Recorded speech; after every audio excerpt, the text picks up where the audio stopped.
வானத்தையும் பூமியையும் படைத்த சர்வ வல்லம் இல்ல தேவனை ஸ்தோத்தரிப்போமாக.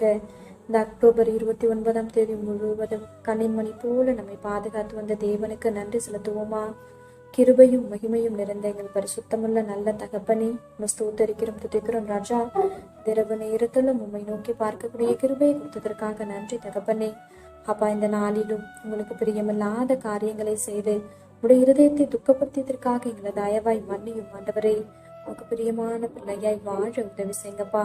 இந்த நாளிலும் எங்கள் தேவைகள் எல்லாவற்றையும் சந்தித்து நாங்கள் சோர்ந்து போகாதபடி உடைய வார்த்தை கொண்டு எங்களை பலப்படுத்தியதற்காக நன்றி தகப்பனே. ஆண்டவரே, இந்த நாளிலும் நாங்கள் மற்றவங்க வாழ்க்கையை பார்த்து பொறாமப்பட்டதற்காக எங்களை தயவா மன்னிச்சிருங்க இசப்பா. பொறாமை அப்படின்ற ஒரு எலும்புரிக்கு எங்களுக்குள்ள எப்பொழுதுமே இல்லாதபடி அதற்கு எங்களை விலக்கி காத்தரணும் ஆண்டவரே. அப்பா, மற்றவங்க வாழ்க்கையை ஒப்பிட்டு பார்க்காதபடி நீங்க கொடுத்த வாழ்க்கையில சந்தோஷமாகவும் சமாதானமாகவும் வாழ எங்களுக்கு கற்றுத்தாங்கப்பா. உண்மை போல எல்லாரையும் நேசிக்க கற்றுத்தாரும். இரவு நேரத்தில் ஜபிக்கிற ஒவ்வொருவரையும் ஆசிர்வதிங்கப்பா. அவர்கள் குடும்பங்களையும் நீர் பாதுகாத்து நடத்தும். எங்கள் ஆவி ஆத்துமா சரீரம் முழுவதையும் உடைய கருத்துல கொடுக்கிறோம். நீர் பொறுப்படுத்தி நீர் வழி நடத்தும். இயேசு கிறிஸ்துவின் இனிய நாமத்தில் ஜெபிக்கிறோம் எங்கள் ஜீவனுள்ள நல்ல பிதாவே, ஆமென்.